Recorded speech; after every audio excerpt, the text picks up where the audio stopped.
Business ethics, that is the topic for tonight. You CMAs, even the IMA members, those who are not qualified, they are members. You are required to be committed to ethical behavior. You will be studying a detailed statement called the IMA Statement of Ethical Professional Practice.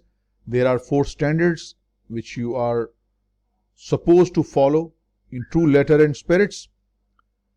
We'll discuss that. IMA's requirement for all members, whether they are qualified or they are not qualified, they are stated in the IMA Statement of Ethical Professional Practice. We'll discuss this in our subsequent classes. Your CMA exam will not only test the content of statement, we'll discuss tomorrow, but also requires you to determine the best resolution of ethical issues. Means you are in an ethical dilemma where your senior asks you to do something inappropriate. He asks you to overstate your closing stock by $1 million. If you do it, it's clearly unethical. If you don't, you lose your job. Your senior will make sure you are removed from the job. This is an ethical dilemma, and how you resolve this, we'll discuss tomorrow. When you find yourself in such an ethical dilemma between the devil and deep blue sea, what you're going to do. And many questions on your exam will involve such a situation where you are in an ethical dilemma and you have to find a best resolution of the problem you are in. We'll discuss tomorrow. And there are, of course, 4 standards contained in this statement called the IMA Statement of Ethical Professional Practice.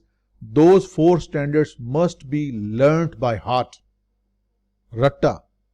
Learn them by heart, because only then you will be able to distinguish between different options given on the exam questions. They are so close, so when you have memorized them, you will have clear-cut boundary. What is credibility, what is competence, what is confidentiality, what is integrity. These are the 4 standards. Competence, confidentiality, integrity, all these will discuss. So you need to memorize them well so that you can apply them in your actual exam. We'll discuss inshallah tomorrow. So there's some important information for you guys, for students. As I told you, ethics may be tested mostly on the essay section, but it can be tested on the multiple choice questions as well. Ethics can be a part of your MCQs or it can be essays. Ethics may be tested at all 3 levels of difficulty. This is something very important. Unfortunately, many CMA students do not know the level of difficulty, 3 levels of difficulty. Let me tell you, let me show you in fact. Alright, ladies and gentlemen, these are the 3 levels of difficulty: level A, level B, level C. Level A requires just knowledge and comprehension. You know something and you understand something. That's level A. Level B includes the above 2, knowledge and comprehension. It has an additional that you are now able to apply your knowledge and you are able to analyze the information given, right? And when you say level C, it includes all the above. It includes the above knowledge, above comprehension, application analysis. It adds 2 more advanced skills: synthesis and evaluation. Gentlemen, that's the area, ladies, where most of you guys flunk. Synthesis and evaluation. Being able to synthesize from the given information, being able to evaluate from the given information. These are the highest level skills you need in your exam. Now this is it, your CMA Part 2, and you will be tested at level C in all these 6 sections. So that's the level you have to raise your knowledge to, and only then you will be able to get through. Level C. Not only having knowledge and comprehension, but being able to apply, synthesize and evaluate the information. That's what you need to get through the CMA exam, both parts. So ethics may be tested at all 3 levels of difficulty. We discussed level A, B, C, and accordingly my recommendation is that you must memorize. I normally do not recommend memorization, but this is something you need to do. You need to do it. You need to memorize the entire content of the IMA Statement of Ethical Professional Practice. To be precise, 4 standards: CCIC, confidentiality, competence, integrity and confidentiality, and there is 1 section that will help you decide if you are in an ethical dilemma, how you will come out of that trouble. Only this part. 4 standards and the statement, how the specific part of the statement that will help you to decide to come out of a difficult situation. This is something you need to memorize. Otherwise, nothing need to be memorized. Just these 2 areas specifically. Then within this section of ethics, you will also study Foreign Corrupt Practices Act, UK Anti-Bribery Act 2010. You just need to know some basic provisions of this text, of this law. You don't need to know the all law, just some relevant parts of Foreign Corrupt Practices Act of 1977 and the UK Anti-Bribery Act of 2010. Just some few basic provisions, just given in your textbook is sufficient. You don't need to go into further details. And yes, this is important. In essay questions, be able to identify the nature of the ethical issues and how to resolve it. As I told you, those 4 standards and a part related to a situation where you find yourself in a difficult dilemma and how to come out of it. Now let us start our proper area of the lecture tonight. And last one, being able to differentiate between the illegal and unethical behavior. This is something we will discuss in our tonight's class. Okay, here we go. Business ethics. Business ethics, sometimes also called the corporate ethics, business ethics or corporate ethics. These are the moral principles that you as a businessman or you as a management accountant, you need to take care of while making decisions in a business context. So corporate ethics or business ethics, these are the moral principles that will guide you in taking correct, right decisions in a business context. So business ethics will involve corporations as well as individual management accountants or individuals working in the organization. So business ethics are applicable for businesses and for individuals as well. Now the question is, what is ethics? Ethics help us distinguish between good or bad. How do we distinguish between good and bad? It is always easier to identify something as bad. For example, child labor. This is the example given in your textbook also. Child labor is clearly something bad. Under 14 and maybe under 10 years children, they are working in organization doing hard jobs. This is clearly bad. Or releasing harmful liquid into the waterways or releasing toxic chemical into the atmosphere. This is bad. Clearly, identifying something as bad is quite easy. Bad is bad for you, for me, for X or Y. The problem is, how do we define what is good? Identifying something as bad is comparatively easier, but specifying what is good could be difficult. Maybe something I perceive to be good, Vivek may say, no sir, it's not good. Maybe Samir says something that he finds it good. Maybe Miss Ma'am says, no, this is not good from my. So this good can be relative, but bad is mostly universally acceptable. Child labor, discharging toxic substance into the water or gases into the atmosphere, they are bad for you, for me, for Vivek, for Maham, for everybody. But the problem for us that puts us in trouble is how to distinguish, how to describe what is exactly good, because good is a relative term. That's the topic of tonight. How do we decide what is good? So ease of identifying unethical behavior. I told you, identifying unethical behavior, forcing children to work or releasing toxic materials into the atmosphere, this is clearly unethical. This is bad. But what exactly is the right decision? What basically is good is something very gray. It's neither black nor white. It's something within the gray area. How do we distinguish? How do we decide what is good? That's what we're going to discuss in today's topic. So there are some concepts we are going to study in business ethics. Concepts in ethics to be recognized and understood. Some principles here. Ethics basically is an examination of what is right and what is wrong. What is good, what is bad.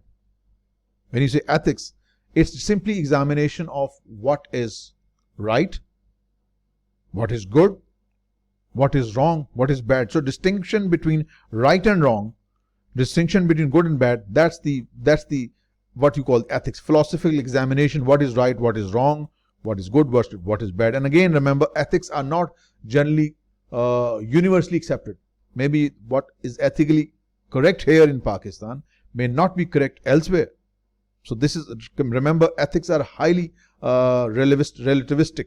They may vary from place to place, from religion to religion, or to be more precise, different jurisdiction in different countries. So they are highly relative. So ethics, examination of what is right, what is wrong. Morality. Now this is something highly misunderstood by students. Morality. Let's say this is your company's code of ethics, distinguishing what is right, what is wrong, right? Ethics means distinguishing between right and wrong. So it's right, there's code of ethics is written, and you follow this code of ethics. It means you are being moral. Application of ethical principles codified in your company code of ethics means you are showing morality. And what is virtue? Virtue is a characteristic of morality of an individual. Let me explain these two things with the help of an example. Let's say there are two managers, manager X, manager Y, and let us try to understand the difference between morality and virtue. We know ethics. Ethics is an examination of deciding what is right, what is wrong, what is good, what is bad. Morality and virtue, let us try to interpret and understand using an example. Let's say we have two managers, manager X, manager Y. Manager X is a good person. He believes that releasing toxic chemicals into the atmosphere, into the water, is bad for aquatic life, for people. So he doesn't like discharging these chemicals into the atmosphere, into the water. So we can say Mr. X is virtuous. Even if his company doesn't prohibit him from releasing this toxic material into the atmosphere, but he believes this is wrong. He has a strong belief that this is a wrong thing to do, to release toxic material into the atmosphere and water. So he is virtuous. He goes beyond the code of ethics. On the other side, Mr. Y, he also does the same thing. He follows his company's code of ethics, and his company says that you don't have to discharge the toxic material into the water. But he believes, doesn't matter, we are not responsible for human beings, we are not responsible for aquatic life, this is the job of the government. I am a company's employee and I will do what is good for the company. So even he believes that he can discharge chemicals into the atmosphere. Doesn't matter, I'm not responsible as a manager, I'm not personally responsible for the welfare of the people. So in this case, this manager is showing morality because he is following the code of ethics. But this manager is being virtuous, not try to distinguish between these two very clearly. Morality is application of ethical principle. This manager Y is showing morality because he is following the code of ethics, but he's a bad man. He believes releasing this chemical into the atmosphere doesn't matter. So he is not virtuous, but he is moral because he is following the code of ethics. But this manager X here, he's an angel. He believes that discharging chemical is bad for people and for marine life. So he is showing virtuosity. So need to distinguish very clearly. Morality is the application of the code of ethics of the organization, and virtuosity means this is your own personal characteristic, your own sense of morality that goes beyond morality, that goes beyond the code of ethics, right? So this is the distinction you need to make. Then we have the example I've given you. So virtuosity versus ethics. Let's say ethics as embodied in your code of ethics in the organization. This is the boundary set by your code of ethics. Follow only what is there in the code of ethics.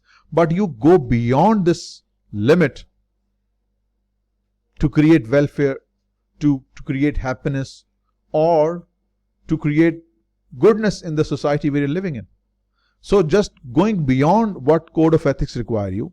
Like for example, in one company, it is perfectly fine to test medicine on animal. It is allowed in the code of ethics, not prohibited. But you as a manager believe that this is not right to test medicine on the animals because they might get seriously sick and some of them might die. So you go beyond the code of ethics. Here you are showing virtuosity, going beyond the code of ethics. going beyond the application of ethical principles, right? So you can well imagine that virtuosity is a personal trait. A person has it in himself or herself.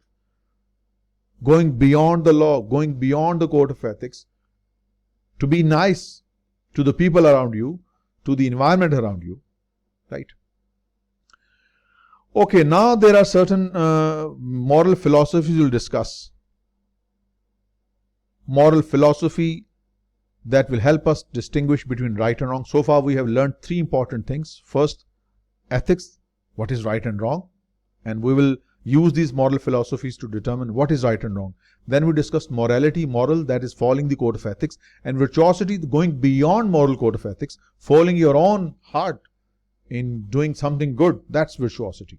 Moral philosophy is contemplation of what is right and what is wrong, what is good, what is bad. So there are some concepts, some stream of thoughts we'll discuss. It involves various concepts and stream of thoughts, and it will help us distinguish between what is right, what is wrong. The first one we have is teleology. Teleology, this philosophy says that the decision that is considered morally right is the one that gives you the good ending. Or in other words, I can write it, all is well that ends well. All is well that ends well. If the ending is good, the decision is right. It's the end that matters. If the ending is good, no matter how did you achieve it, if the ending is good, the decision is correct. That is teleology.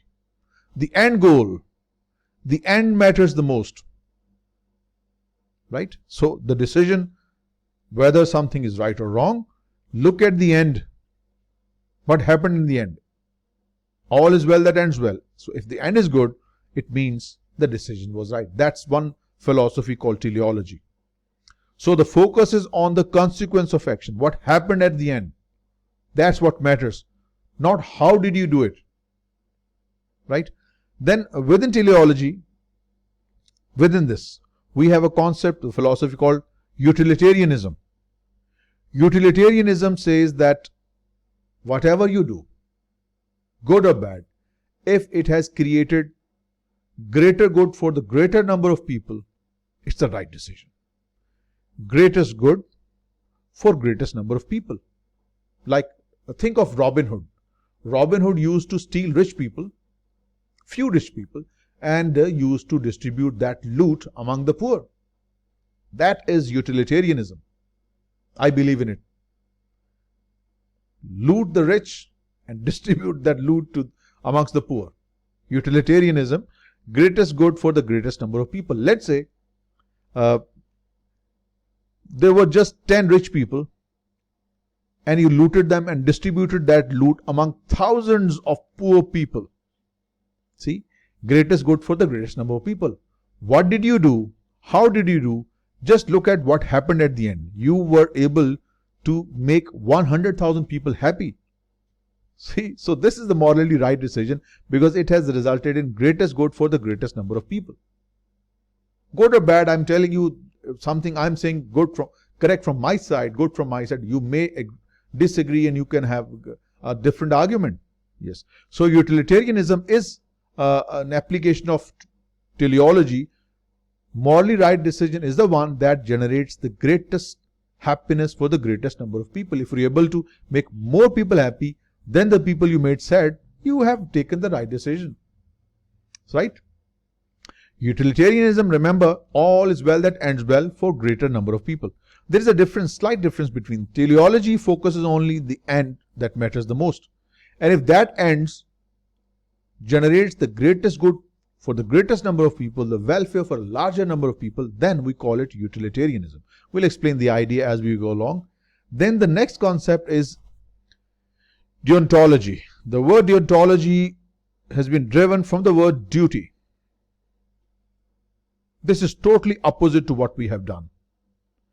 Deontology says a morally right decision is the one that focuses on the means, the laws, the rules, These are totally opposite approaches. Utilitarianism focuses on the end, what happened at the end, whereas deontology focuses on the means. How did you achieve the end? So the focus is on means, how did you do it? And here the focus is on the end. No matter how did you do, it ended in good. So this is something that must be understood well. Deontology, a morally right decision, is the one that has been followed under the law. Procedures have been followed, rules have been followed. You have done your duty. If you have done your duty, even the end is wrong, doesn't matter. You must follow the law. You must do your duty.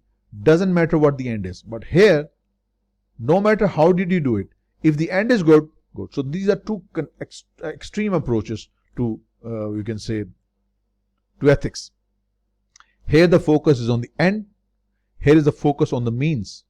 Here means don't matter, end matters. Here the means matter, end do not matter. Right? Then we have, follow the moral rule or law, even the end results are bad. Then we have virtue ethics. A morally right decision is the one if a virtuous person does the same in the same circumstances. Let's say there are three people and these two are virtuous and this person is morally corrupt. And let's say A reaches to point A while making a decision in the same circumstances and C reaches the same but B doesn't. So virtue ethics means a morally right decision would be the one if virtuous person C does the same in the same circumstances as the virtuous person A. It doesn't focus on the end. It doesn't focus on the means, neither the end nor the way how did you do it. It just focuses on what a right person would have done it. Mostly you would say, what if I was in that position, what would I have done? Let's say if B was in this position, what B would have done, right? We normally give this example, what I would have done, what he would have done, what she would have done in the same circumstances. This is how we decide whether the decision was right or wrong. Not what was the end, not what was the means, what I would have done, what Sania would have done, what Samir would have done, right? Virtuosity means what the nice people would have done. I would have done the same. So here the focus is on the people who will do, not what the end is or not what the means is. So virtue ethics will help us decide what is right, what is wrong. Then the last one is the relativism. Morally right decision, relativism basically says that there is no universal set of moral principles. What would be right for Vivek may not be right for me. What would be right for Faisal may not be right for Samir, for example. Because there is relativism, and this is the typical example I give, irrespective of what we individually believe, but this is true. We call it illegally Indian occupied Kashmir. From our side, this is what we believe to be true, at least most of us. And on other side of the border, Vivek would say it's Pakistani occupied Kashmir. So this is called relativism. This is what you believe of the same situation, and this is what people here believe.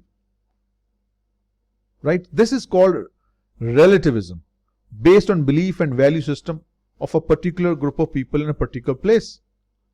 So decision is right if it is based on what happens to be right, or wrong what happens to be wrong from your side. So it's just like seeing things from your perspective. Seeing things from your perspective. Maybe what you think to be correct, maybe other person find it wrong, and what we find to be correct, you find it wrong. So here there is no end, there is no means, there is no virtuosity. Here we are talking from our relative positions. So relativism says that there is no universally set of moral principles. It is totally dependent upon your unique context, and things can be totally different from other person's perspective. Correct from your point of view, wrong from my point of view. So this is a debatable point. So this is the fifth stream. Then finally we have justice. The morally, what is justice basically? Every individual should be given what he or she deserves. That's the idea of justice. Every individual should be given what he or she deserves. Like, for example, if you work harder, you should be paid more. If you work less harder, you should be paid less. Right? That's the idea we call justice.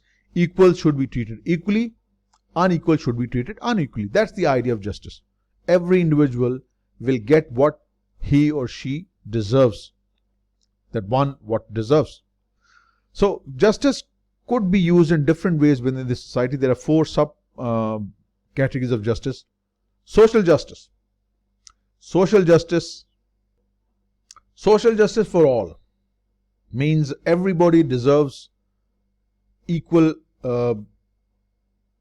economic, social, political opportunities, irrespective what is your religion, what is your race, what is your gender. Social justice means benefits for all. Social benefits, so economic benefit, political, everything. Second, distributive justice. Distributive justice means resources of the country, for example, or for the company, for example. They are allocated equally within the employees or within the society. For example, last year, our government distributed 12,000 rupees per family during COVID because people were having difficult economic time. So they were given $12,000 per family, almost in many families across the country. So this is what you can say distributive justice. That is, resources are allocated equally within the society. Every family was given 12,000. But if you call, it is not fair basically. Why? Because some family members, in some families there are maybe 12 to 15 members, but in others there might be just 2. So it is distributive justice, resources for all equally. But if you call them fair, no. A larger family would require more, a smaller family would require less. So nonetheless, distributive justice means resources for all, equally distributed within the society. Then we have restorative justice, means compensate those who suffered. If anyone has suffered unfairly, maybe you have been dismissed from your company unfairly, you can file a complaint in the court of law. Like in Pakistan, we have a special institution that is given the power to take care of the employees who have been unfairly dismissed, Employment Bureau. So if the court thinks you have been unfairly dismissed, the court will ask the employer to compensate you. So restorative justice means compensate those who have suffered because of unfair dismissal. And retributive justice, punish those who did wrong. Like if you were unfairly dismissed because it was not fault of you, the court will ask the company to pay you. So you are being compensated for the loss you suffered, and the company that unfairly dismissed you, the law will punish that company who did wrong. So social justice means equal benefits for all, economic, social, political benefits. Distributive justice means assets will be allocated equally. Restorative justice means if you have suffered a loss, the law will help you compensate for the loss, and those who have put you at a loss, they will be punished. Right? Then the last section here includes some other streams. Other than the previous streams we discussed of moral philosophy, there are other concepts that influence daily businesses. Let us discuss. Fairness. Fairness here means level playing field for all. Same rules for all.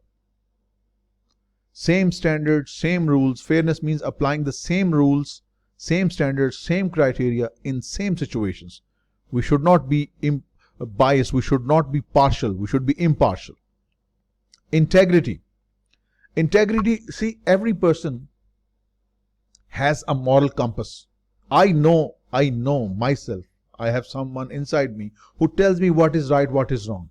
That someone is called a moral compass. That someone is your internal compass that guides you what is right, what is wrong. Everyone, we call it conscience or call it zamir or call it your doppelganger, call it whatever. Everyone has it. That internal compass that guides you what is right, what is wrong is called integrity. A person does what he says. Virtue, we discussed this previously. Compassion, feeling of empathy for others, honesty, loyalty, all comes from integrity. If your conscience is alive, you are virtuous, you have compassion for others, you are honest, you are loyal. If your conscience is dead, you won't have any of these. Then due diligence, also called the ethical due diligence. Let's say if I want to purchase a company, I would like to conduct a due diligence. I would like to conduct a complete examination to assess whether should I take this company or not. Or let's say if I am entering into a partnership agreement with XYZ, I would like to see what kind of person XYZ is, because he's going to be my partner, and if he does something wrong, if he does something unethical, I will take the blame. So due diligence means conducting a complete examination of the company or a person with whom you're going to do the business. Right? This is essential. And finally, fiduciary responsibility. Fiduciary responsibility means the legal responsibility to act in the best interest of another. Like, for example, a lawyer is under the legal obligation to serve his clients. Even it may mean that he may have to suffer loss himself, but he will serve in the best interest of his client. Let's say if you are an investment trader, you are the fiduciary of your clients. So you need to take their interest above your own interests. You may have to suffer a loss yourself, but you need to keep the interest of your clients ahead. Even if we don't do that, but at least that looks good in the book, that you need to take care of your clients as a lawyer, as an investment trader, or as a teacher, for example. I am a teacher, so I need to take my actions in a way that best serves my students. If I'm the doctor, I need to take the action that best serves my patients. Right? So fiduciary responsibility is the duty to act in the best interest of your clients or students, and so on and so forth. So that completes your topic. Directors for the shareholders, lawyers for the client, teachers for their students, and doctors for their patients. Alright, some questions now. Please note this is an extremely important area of your CMA Part 2. Ethics, ethics, ethics. You must do them very well. All the section F must be done thoroughly, fully. The difference between morality and virtue. Morality is following your company's code of ethics and being nice. And virtuosity goes a step beyond that. So morality is the application of ethical principles. And virtues are the characteristics of morality of an individual. So this is something within an individual. And if that individual follows just the code of ethics or the ethical principles, so he's being moral. But virtuosity goes one step ahead. That's the correct option. B, virtues are application of ethical principles. Wrong. Morality is the application of ethical principles, and virtues is the characteristic of ethical individual. This is totally opposite to. Virtue should be here, morality should be here. That's why it's incorrect. Morality is the understanding of what is right and wrong, and virtues are the characteristics of morality. The second part is right. Virtues are the characteristics of morality of an individual. Correct, this part. But morality is the understanding of what is right and wrong. Wrong. This is ethics.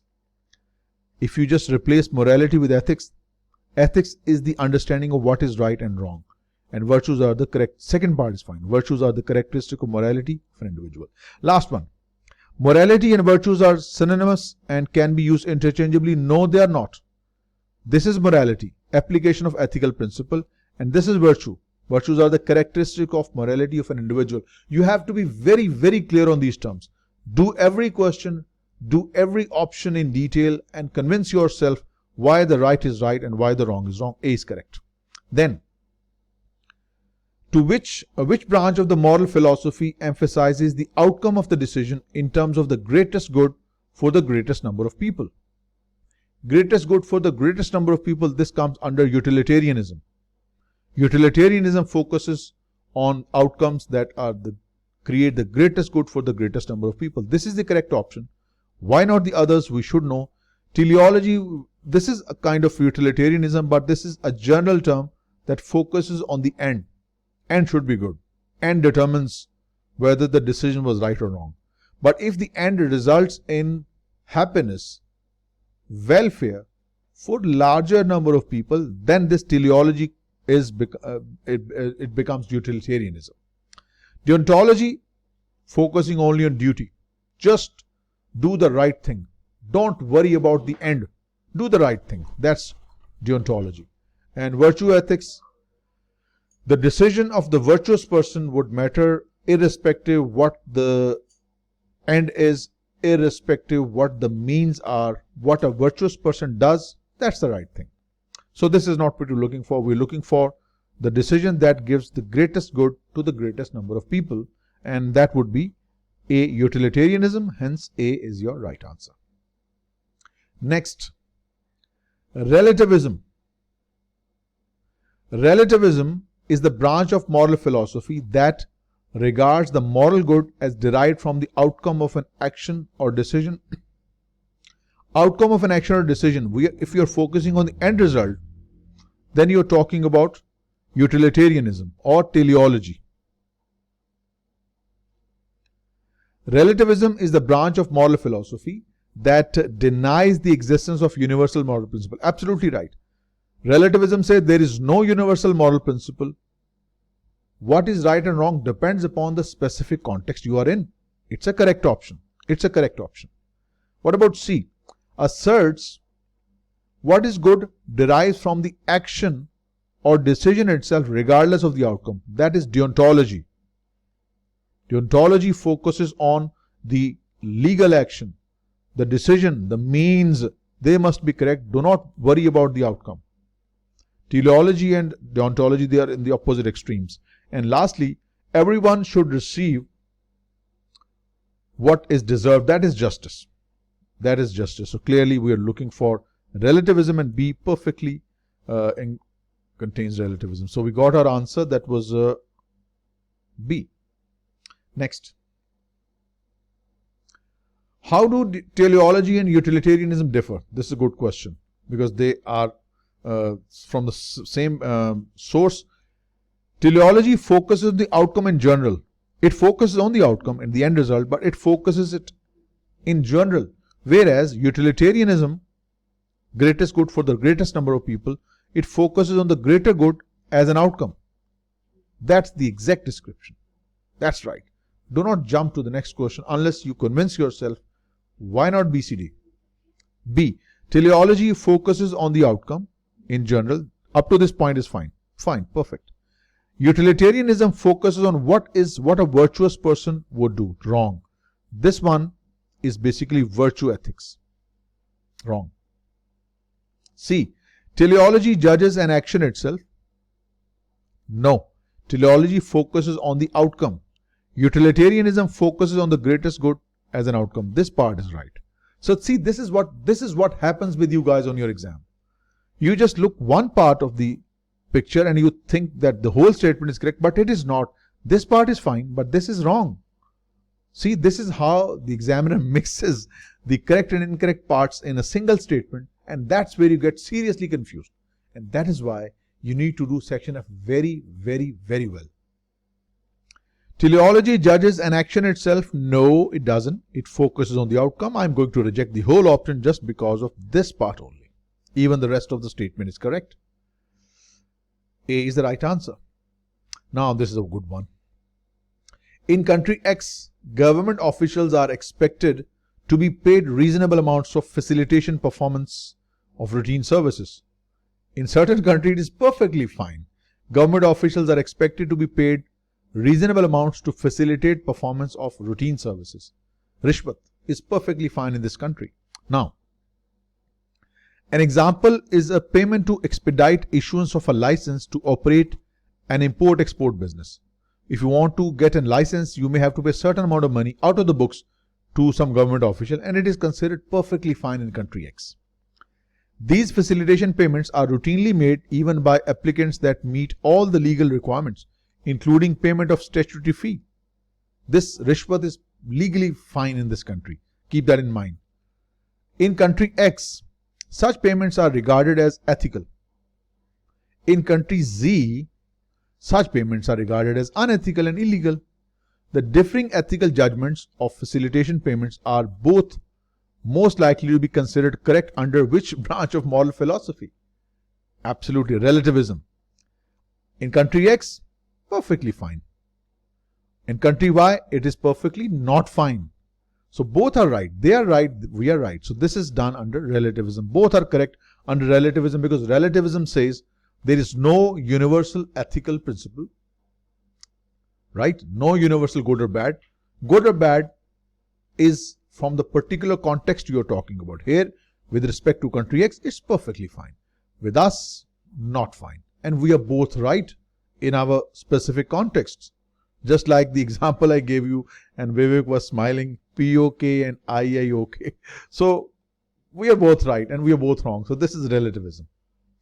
All right, then moving on to question number 6, a good one. A large internet company must protect the privacy of user data while providing services and earning profits. Yes, earn profit, but at the same time, protect the privacy of your customer. Makes sense.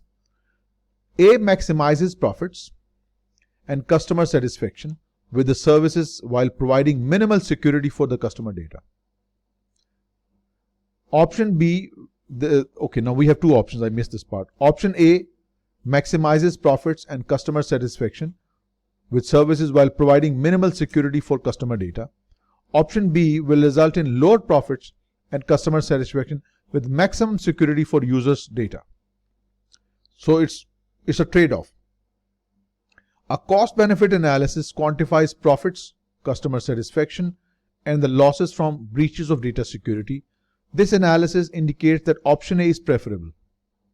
Option A, where you're focusing more on profits, more on customer satisfaction, and less focus on the customer's privacy data. Option A is preferable.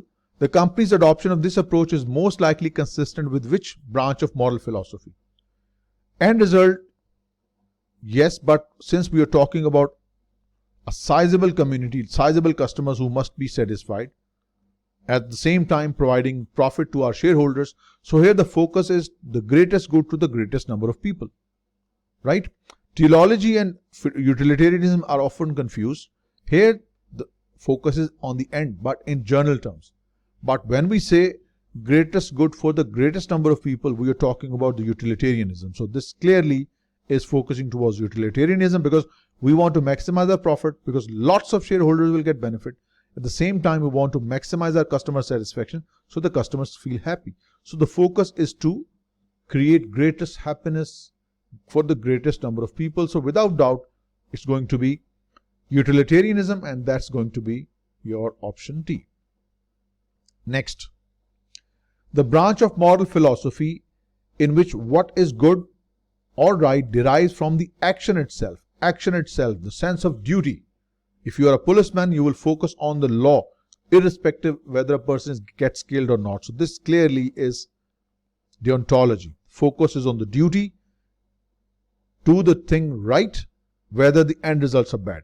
Social justice, on the other side, we discussed a little while ago, everyone deserves equal social benefits, political opportunities, economic benefits, discussed a little while ago. Teleology, we also discussed, is a moral philosophy that focuses on the end result should be good in general terms. And when you say the end result is the one that generates the greatest benefit for the greatest number of people, that is utilitarianism. So here, since the action is our subject, the focus is on action itself, not the end result. So that is deontology, that is A. Next, the concept of business ethics that requires judging decisions without regard of personal opinion or feelings, being impartial, being unbiased. Not integrity, because integrity, as I said, is an internal compass, conscience that tells you what is right and wrong. Here I'm just ignoring my personal opinion or feelings. I'm being objective. I am being fair. Not relativism. No social justice. We discussed social justice means everyone deserves equal benefits, economic, political, social. So here we are talking about being fair, not bringing your personal feelings or your personal opinions, basing your judgments on facts and facts alone. So that makes C to be the correct option. Which business ethics concept most likely applies to an organization? Need to know its business partners.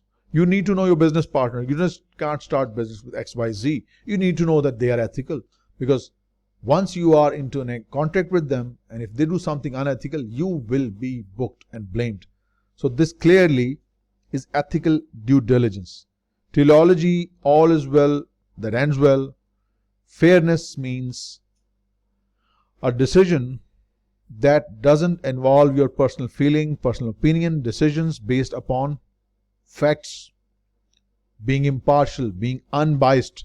And fiduciary responsibility, we discussed a little while ago, is the legal responsibility that you will act in the best interest of your clients or your patients as a doctor. So this is ethical due diligence. When you are purchasing a business, entering into a contract, you need to see that your counterparty is ethical so as not to put you in trouble. D is the right answer. Which of the following branches of moral philosophy is focused on the consequence of an action when judging? Consequence, immediately either utilitarianism or teleology. Now, since the focus is only on the consequence without a specific focus on what it's going to create, larger good for the larger number of people, since we don't have it, so it's teleology. Remember how you will distinguish between utilitarianism and teleology. Teleology focuses on outcome in general, but utilitarianism, larger good for the larger number of people. So here it's C. Deontology, clearly it's the duty that rules, and relativism, there is no good or bad, it's all relative. So that makes C to be the correct option. Next. Which of the following branches of moral philosophy states that an action is morally acceptable if it promotes greater good? Clearly, it's utilitarianism. See, now you can go. Deontology focuses on duty. Teleology focuses on outcome in general, but utilitarianism focuses on greater good for the greater number of people, and relativism, there's no good or bad, it's all relative. So that makes A to be the correct option. A manager of an organization does more than apply the organizational ethical standard. If you are applying the organizational ethical standard, you are being moral. You are following morality. But going beyond the ethical standard of your organization, you are being virtuous, right? So a manager of an organization does more than the ethical standard. What type of manager that is? Virtuous manager. Going beyond what is required by the organization. Ethical manager has an understanding of what is right and wrong. Virtuous manager is the one that goes beyond the ethical standard. An angel, I must say. Virtuous manager is the one that goes beyond what is legally required, what is required by the organization. Unfortunately, we have very few people of this species left in the world. Moral manager, a manager that does the right thing and nothing more. That's what we have lots and lots of. And utilitarian manager, a manager who would like to create greatest happiness, greatest good for the greatest number of people. So we were looking for the one that goes beyond the ethical standard. So that would make B to be the correct option. And B it is. Next. Okay. What is the best description of distributive justice? Everybody deserves equal economic, social, political opportunities irrespective of gender, race and religion. That is social justice. Social justice. I will call it SJ. Those who have suffered unfairly can seek to be made whole. That is restoration. We have to restore them to their original position. They suffered a loss. Let them bring them back to their original position. This is called restorative justice. Assets should be allocated equally within the society. This is called the distributive justice. And those who have done wrong should be punished objectively and proportionally. Objectively means without having personal feeling or personal opinions, basing your judgment on facts. If you have done wrong, you must be punished. And you must be proportionally punished. If you have done more wrong, you must be more punished. If you have done little wrong, you must be punished a little. That's what you mean by proportionally. This is what you call the retributive justice. Retributive justice. Punishing those who have done something wrong. Restoring those who have suffered a loss. So what we were looking, distributive justice, that's C. And C it is. Next question, number 14. While entering the workplace, Mike found $20 on the ground. Mike can either keep the $20 for himself, or second, find the individual who dropped the money. Interesting. Mike chose to look for the individual who dropped the money. What term can be used to describe Mike? An angel. Not fiduciary responsibility. He was not responsible. The person who lost $20 was not Mike's client. There is no issue of being fair here. No due diligence. We're not talking about any partnership. So it's the issue of integrity. Moral compass. Your inner conscience. Your doppelganger will tell you what you should or shouldn't do. So this clearly is a point of integrity. A man of means and integrity will try to find the owner of the $20. If he couldn't find, then he should donate this $20 to someone who needs it instead of using himself. So that makes D to be the correct option. Then, which behavior is considered ethical? It's a fairly straightforward question. Just read every option and you will know what is right. Using child labor for production, this is unethical. We are looking for the one that is ethical. Unethical. Agreeing not to release toxic substance into the environment. Yes, that's good. That is ethical. The right thing to do. Paying kickbacks, commissions to customers to retain business. This is unethical. And knowingly selling defective widgets, defective part. That's what most of us do as businessmen, as a trader. This is unethical as well. So the only thing ethical is that you do not release toxic substance to the environment. That makes B to be the correct option. And last one. What branch of moral philosophy states that what is good or right is derived from the action itself? That is deontology. Action, law matters, not the end result. Theology, the end result is relativism. The right and wrong is determined by your relative position. And utilitarianism means the greatest good for the greatest number of people. So people, that ends your business ethics.